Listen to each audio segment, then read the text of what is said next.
ऊपर वाले ने इतना दिया है, आप अगर शांति से बैठ के सोचो तो समझ में आएगा कि आपको क्या दिया है। आपके पास एक परिवार है, आपके पास आपके फ्यूचर के बारे में सोचने वाले लोग हैं। मैं एक एग्जांपल लेता हूँ। जब मैं डाइट में ट्रेनिंग ले रहा था तो मैं शाम को ट्यूशन पढ़ाने जाया करता था। तो डाइट के सामने ही कुछ झुग्गी झोपड़ियाँ थी, वहाँ पे बच्चे थे और वहाँ पे अब समझ सकते हो कि क्या सिचुएशन रहती है वहाँ पे। वहाँ पे खाने के लिए दिक्कत रहती थी। शाम को खा रहे हैं, सुबह खा रहे हैं, पी रहे हैं, पता नहीं है। और वहाँ पे एक बच्चे को मैंने देखा। वो बच्चा बाहर ये बोरा होता है ना, बोरे को बिछा के बाहर बैठ के पढ़ रहा था। अब जिसे बोलते हैं ना कीचड़ में कमल का खिलना, कि कीचड़ में ही कमल खिलता है, मैं उस चीज़ को बिल्कुल जीवंत उदाहरण में अपने जीवन में देख रहा था। और ऐसे ही जर्नी सबकी होती है। वो अपने स्तर पे जो झुग्गी झोपड़ी में लोग रहते हैं, वो अपने स्तर पे संघर्ष कर रहे हैं, भोजन के लिए संघर्ष कर रहे हैं, जीने के लिए संघर्ष कर रहे हैं। शिक्षा उनके लिए बहुत बड़ी बात हो जाती है। और अगर बड़ी बात नहीं भी है, सरकार तो इतनी फैसिलिटी प्रोवाइड करा रही है, लेकिन उसके बारे में वो सोच नहीं पाते, डरते हैं। और हम मिडिल क्लास लोगों का स्ट्रगल क्या है। मैं जब ट्यूशन पढ़ाने जाता था तो इतना आसान भी नहीं रहता था। एक ट्यूशन पढ़ाने जाता था तो दूसरे ट्यूशन का जो डिस्टेंस है वो 1.5 किलोमीटर रहता था। तीसरे ट्यूशन का जो डिस्टेंस रहता था वो 2.5 किलोमीटर रहता था। और विश्वास मानो दोस्तों, पैदल चल के मैं डिस्टेंस ट्रेवल करता था, उससे मेरा जो फिज़िकल हेल्थ है वो भी सही रहता था। हालांकि दोस्तों दिक्कत तो होती थी। शाम को 4:30 बजे निकलने के बाद रात को 10:15 पे जो है रूम पे आना होता था। उसके बाद शरीर थक हार कर बिल्कुल ही मतलब जवाब दे देती थी। तो कभी ऐसे ही खाली पेट भी सोना पड़ता था। लेकिन मैंने वो संघर्ष छोड़ा नहीं। बीटीसी मैंने कंप्लीट किया। उसके बाद वैकेंसीज नहीं आ रही थी, तो क्या मैं निराश होकर बैठ जाऊं तो काम चलेगा, कि कुछ मैं सोचूं, कुछ करूं तो काम चलेगा। मैंने कहा नहीं, तुमको कुछ करना है। चूँकि मैं एक बीटेक का स्टूडेंट हूँ, तो मैं इंटरव्यूज़ दिया पॉलिटेक्निक कॉलेजेस में, तो मेरा सिलेक्शन हो गया एज अ लेक्चरर। मैं पढ़ाने लगा, तो एक स्टेप लाइफ में मैं थोड़ा सा ऊपर बढ़ा। तो अब मेरे को पढ़ने की दिक्कत नहीं होती, समय की दिक्कत नहीं होती। एटलीस्ट ये जो कमियां हैं वो जा चुकी हैं।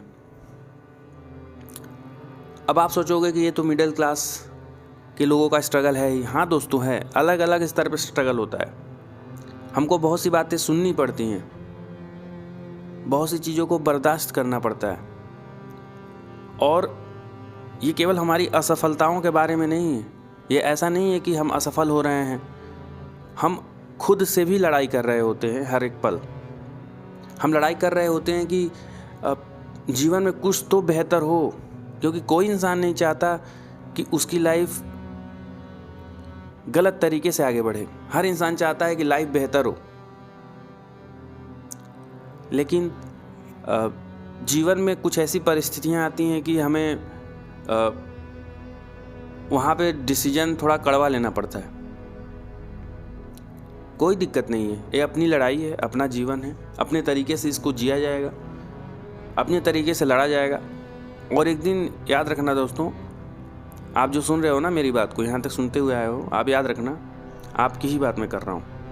देख लेना, तुम हार नहीं मानोगे तो तुमको अपने ऊपर नाज होगा एक दिन। अभी अपने आप को जिस नज़र से देख रहे हो ना, मैं समझ सकता हूँ। लेकिन ठीक है, वो ग्लानि भी ठीक है, लेकिन इस ग्लानि में रह के हारना नहीं है। इस ग्लानि को अपने लिए मोटिवेशन बनाना है। हार रहे हैं तो कब तक हारेंगे? चलो हारने का ही एक आजमाइश करते हैं, चलो हारने का ही आजमाइश करते हैं, चलो फेल होने का ही आजमाइश करते हैं। एग्ज़ाम्स दे रहे हैं, नहीं हो रहा है, कोई बात नहीं। मैं दूसरे का एग्जाम्पल क्यों लूँ, मैं अपना एग्जाम्पल लेता हूँ। शुरुआती दौर में जब एग्ज़ाम देना शुरू किया था तो जो गैप था ना, 20-25 नंबर का गैप था। आज के डेट में भी मेरा सिलेक्शन नहीं हुआ है, बट गैप कम हो चुका है, 1-2 नंबर का गैप बचा हुआ है, तो मैं क्यों हारूं? जब 20-25 नंबर के गैप को 1-2 नंबर के गैप तक लाया गया है, तो क्या 5-10 नंबर का लीड नहीं लिया जा सकता? भविष्य में लिया जा सकता है, लेकिन हारना नहीं है। आप अपने परिवार की जिम्मेदारियों को लेकर चल सकते हैं, अपने आप को मेंटली फिट भी रख सकते हैं, फिजिकली भी फिट रख सकते हैं, लेकिन आपको जो अपना विल पावर है ना, जो संकल्प है अंदर से, उस संकल्प को जगाना है और ये अपने आप से कहना है कि हाँ, मैं कर सकता हूँ और मैं करूँगा। अचानक ही कभी ऐसा मोमेंट आता है, किसी परीक्षा का परिणाम आया तो रिजल्ट देखते ही लगता है कि जीवन में सब कुछ समाप्त हो गया, अब कुछ बचा ही नहीं। और ये भाव तब प्रबल हो जाता है कि जब हमारा जो कलीग होता है वो कहीं ना कहीं आगे बढ़ रहा होता है, तो मन के अंदर एक जो रेस है वो चल रही होती है कि मेरा क्यों नहीं हुआ, मैंने क्या गलती कर दी। तो ऐसा भी लगता होगा कि मैंने तो जीवन में बहुत त्याग किया, बहुत संघर्ष किया, लेकिन मेरे जीवन में ही इतनी कठिनाई क्यों है। दोस्तों, जीवन में कठिनाई इसलिए है क्योंकि उसको आप सोचते रहते हो, सुबह शाम बस उसी को सोच रहे हो। सफल तब होंगे हम जब उन कठिनाइयों को किनारे रख के अभी अपने एम को फोकस करेंगे, जो अपना लक्ष्य है उसको सोच पाएंगे। और इस काम के लिए आपको अपने शेड्यूल को बिल्कुल फिक्स रखना पड़ेगा। अच्छे बुक्स को पढ़िए, अच्छे लोगों के साथ रहिए।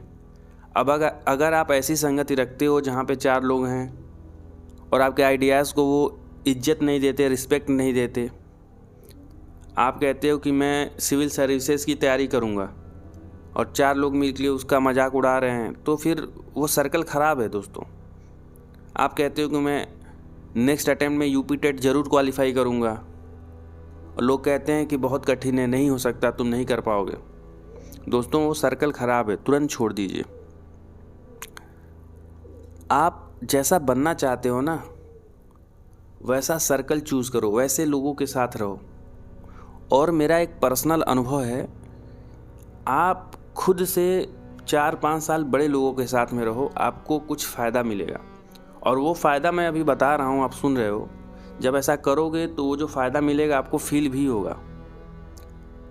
जो एक अनुभव होता है ना, वो अनुभव एक ऐसा फैक्टर है जिसको अगर आप सही समय पे समझ लो तो अपने जीवन को बेहतर बना सकते हो। और दोस्तों, अब एक और बिंदु है जिस पे मैं बात करना चाहूँगा कि हम परेशान क्यों होते हैं। हर एक स्तर की बात करूँगा मैं, जो बिल्कुल गरीब है उनकी बात करूँगा, जो लोग मिडिल क्लास से आते हैं उनकी बात करूँगा, और जो लोग अपर क्लास में हैं, लोगों को लगता है कि जो अपर क्लास में हैं उनका संघर्ष नहीं होता, कुछ नहीं होता, मैं उसकी भी बात करूँगा। मैं बहुत सोचा समझा इसके बारे में। सबसे पहले जो लोअर क्लास में या जो लोग गरीब हैं, तो उनके पास बेसिक नीड्स की जो है ना फाइट होती है कि हम आज शाम को, आज रात को भोजन कर लें, डिनर कर लें, सुबह उठते हमें भोजन मिल जाए, अच्छे से रह लें, अच्छा घर हो। अरे झुग्गी झोपड़ियों में रहते हैं, पहनने के लिए कपड़े नहीं रहते, फिर भी उनके बच्चों को आप देखिएगा, वो हंसते हैं, खेलते हैं, उसी में फन को खोज लेते हैं, उनका भी जीवन चल रहा है। तो क्या वो इस चिंता में अगर रहें कि दुनिया इतनी खुश है, अब मैं क्या करूं, तो वो दुखी हो जाएंगे। लेकिन जब आप अपनी दुनिया में खोए रहते हो, अपने आसपास की चीज़ों को देखते हो, समझते हो, तो आपको खुशी मिलती है। अब कभी कभी ऐसा भी होता होगा कि जो गरीब होते हैं बिल्कुल, वो किसी अमीर को देख के, जो मिडिल क्लास का होता है उसे ही अमीर मानते हैं वो, तो उसको देख के वो अपने अंदर हीन भाव डेवलप कर लेते हैं। और एक समाज भी हमारी ऐसी है ना कि लोग इतने एजुकेटेड नहीं हैं, कहने के लिए पढ़ लिख गए हैं, लेकिन पग पग पे नीचा दिखाना नहीं भूले अभी भी। तो उससे भी जो एक गरीब इंसान है वो हीन भाव को अनुभव करता है, लेकिन जैसे ही वो अपने समाज में आता है वैसे ही उस हीन भाव से इतर हो जाता है, अलग हो जाता है। अब मिडिल क्लास की बात करें तो मिडिल क्लास में संघर्ष है कि मेरे पास फ़ोन है 10,000 का, 12,000 का, मेरे पास आईफोन क्यों नहीं है। ये संघर्ष है मिडिल क्लास का। मिडिल क्लास का संघर्ष ये है कि हमको खाने को खिचड़ी मिल रही है, क्यों नहीं पनीर पुलाव ही रोज़ मिलता। मिडिल क्लास का संघर्ष है कि बाइक मुझे 80,000 की मिली है, बाइक क्यों नहीं हमें 1.5-2 लाख की बाइक मिल गई। मिडिल क्लास का संघर्ष ये है कि हमें ये वॉच क्यों नहीं मिली, ये शूज़ क्यों नहीं मिला। तो ये एक अपना ही संघर्ष है, क्योंकि जिस सर्कल में आप रहते हो उस हिसाब से अपने आप को ढालने का प्रयास करते हो। मिडिल क्लास में है कि क्यों नहीं हमें एकदम बेस्ट कोचिंग में पढ़ने का मौका मिल गया। अरे बुद्धि मिली है ना, एक सपोर्टिंग फैमिली मिली है ना, एक ऐसी फैमिली तो मिली है जो आपको सपोर्ट करती है। तो खुद से पढ़ो, मेहनत करो, क्योंकि अगर ये सोच लो कि सारी चीज़ें बिल्कुल बटर की तरीके से फ्लो हों तो ये बहुत बड़ी एक मूर्खता होगी मेरे हिसाब से।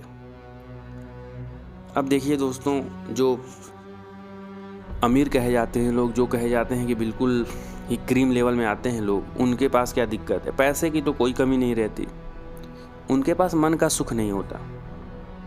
उनके पास ऐसे लोग नहीं होते जो उनको उनके क्वालिटी की वजह से पसंद करें, उनको उनके पैसे की वजह से पसंद किया जाता है समाज में। उनके कारण नहीं रिस्पेक्ट दिया जाता है। वो जो हैं अंदर से, उसके कारण उनको रिस्पेक्ट नहीं दिया जाता। उनको रिस्पेक्ट इसलिए दिया जाता है क्योंकि वो एक पर्टिकुलर ख़ानदान से बिलोंग करते हैं। तो उनमें ये संघर्ष चलता है कि हम अपना अस्तित्व कैसे बनाएं। ये जो ख़ानदानी परंपरा चली आ रही है, तो इसमें वो कहीं ना कहीं अपने अस्तित्व को गुम होता हुआ देखते हैं। वो अपनी पहचान नहीं खोज पाते। वो सोचते हैं कि मैं अपनी पहचान कैसे बनाऊं। अब उस पहचान को बनाने के लिए, चूँकि उनके जो भी बाप दादा होते हैं वो इतनी बड़ी लकीर खींच के गए होते हैं कि उससे बड़ी लकीर खींचने में इनको बहुत एफर्ट देना पड़ता है, क्योंकि कार, बंगला, गाड़ी, बिजनेस, सारी चीज़ें तो रहती हैं पहले से। अब कुछ तो ऐसा करें जिससे क्या हो, ऐसा लगे कि हाँ हमने कुछ किया है। तो इस संघर्ष में वो लोग परेशान रहते हैं। हमको ये समझना चाहिए कि ईश्वर ने हमें क्या दिया है। एक स्वस्थ शरीर दिया है, एक सपोर्टिंग फैमिली दिया है, और आपको एक ऐसी अपॉर्चुनिटी दे रहा है जिससे कि आप भूखे नहीं मर रहे हो। तो आप मानो कि आप ब्लेस्ड हो। ऊपर वाले ने बहुत ही आपके ऊपर रहमो करम बरसा दिया है। तो ज़्यादा निराश ना हो और इन संघर्षों से कटो मत, भगो मत। पढ़ो, मेहनत करो, कर्म भूमि पे उतर के मेहनत करो।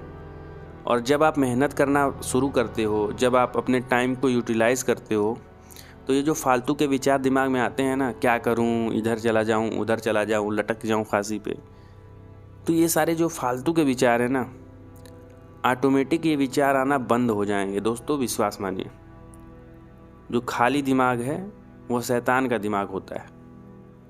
उस दिमाग में फालतू की चीज़ें ही चलती हैं, अच्छी चीज़ें नहीं चलती।